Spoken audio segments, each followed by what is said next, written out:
Hey guys, welcome back for another tutorial. Today I will show you how to update your iPad Air 2 to iOS 16 or higher. Now, this tutorial will have two ways of doing it.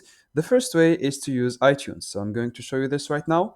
Just download iTunes on your computer and then connect your iPad using a USB cable to your computer. And then once you have done that, open the iTunes app and then update the iPad to the latest version.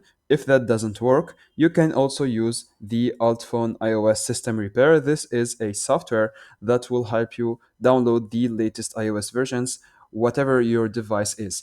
So just install it, click on free download for Windows, and then connect your iPad to your computer again. Then open the app and click on Start, and then go to Standard Repair and click on Standard Repair. This will ensure that your data is not corrupted or lost during the process.